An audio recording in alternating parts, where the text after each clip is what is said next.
नमस्कार दोस्तों, स्वागत है आपका हमारे न्यूज़ यूट्यूब चैनल में। हमारी इस वीडियो में जितने भी केंद्रीय कर्मचारी है, पेंशनर और फैमिली पेंशनर है, उनके लिए बहुत ही अच्छी खबर निकल कर सामने आई है। जी हाँ दोस्तों, तो चलिए वीडियो को स्टार्ट करते हैं। 18,000 रुपया से 68,940 रुपया तक पहुंच सकती है बेसिक सैलरी। केंद्रीय कर्मचारियों के लिए खुशखबरी। केंद्र सरकार के कर्मचारियों के लिए 8वें वेतन आयोग को लेकर चर्चाएं और तेज हो गई है। कर्मचारी संगठनों की ओर से फिटमेंट फैक्टर बढ़ाने की मांग की जा रही है। अगर सरकार सबसे अधिक प्रस्तावित फिटमेंट फैक्टर 3.83 को मंजूरी देती है, तो केंद्रीय कर्मचारियों का न्यूनतम मूल वेतन बेसिक पीएवाई मौजूदा 18,000 रुपया से बढ़कर करीब 68,940 रुपया हो सकता है।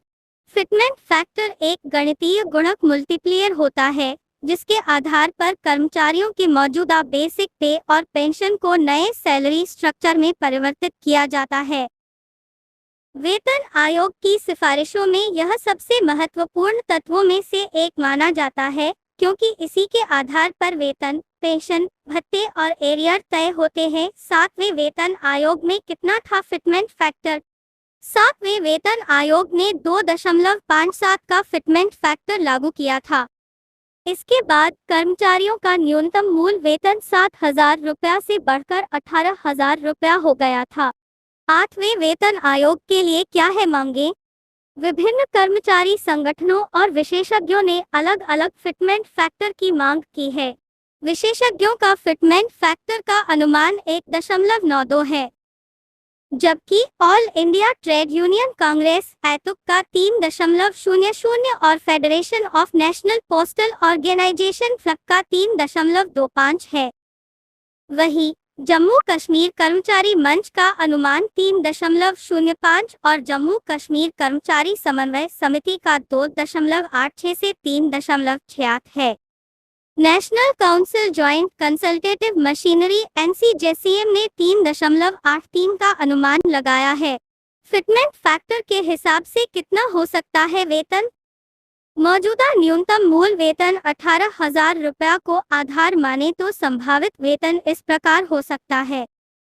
1.92 फिटमेंट फैक्टर पर 34 रुपया 5,602.57 फिटमेंट फैक्टर पर 46,260 रुपया। 2.86 फिटमेंट फैक्टर पर 51,480 रुपया। 3.00 फिटमेंट फैक्टर पर 54,000 रुपया। 3.25 फिटमेंट फैक्टर पर 58,500 रुपया। 3.68 फिटमेंट फैक्टर पर 66,240 रुपया। 3.83 फिटमेंट फैक्टर पर 68,940 रुपया। अगर सरकार 7वें वेतन आयोग जैसा 2.57 का फिटमेंट फैक्टर ही लागू करती है, तब भी न्यूनतम मूल वेतन 46,260 रुपया तक पहुंच सकता है। वहीं कर्मचारियों की सबसे बड़ी मांग 3.83 फिटमेंट फैक्टर मंजूर होने पर वेतन में करीब 283% की वृद्धि देखने को मिल सकती है। सिर्फ वेतन ही नहीं, भत्ते भी बढ़ेंगे। फिटमेंट फैक्टर बढ़ने का असर केवल मूल वेतन तक सीमित नहीं रहेगा। इसके साथ ही हाउस रेंट अलाउंस (HRA) में बढ़ोतरी होगी, ट्रांसपोर्ट अलाउंस और अन्य भत्तों की समीक्षा होगी और मौजूदा महंगाई भत्ता DA मूल वेतन में समाहित किया जाएगा। नया सैलरी स्ट्रक्चर लागू होने के बाद DA की गणना फिर से शुरू होगी। कर्मचारियों की निगाह सरकार के फैसले पर। केंद्रीय कर्मचारियों और पेंशनर्स की नज़र अब सरकार और 8वें वेतन आयोग की सिफारिशों पर टिकी है। फिटमेंट फैक्टर जितना अधिक होगा, वेतन और पेंशन में उतनी ही बड़ी बढ़ोतरी देखने को मिलेगी। हालांकि अंतिम फैसला सरकार को ही लेना है।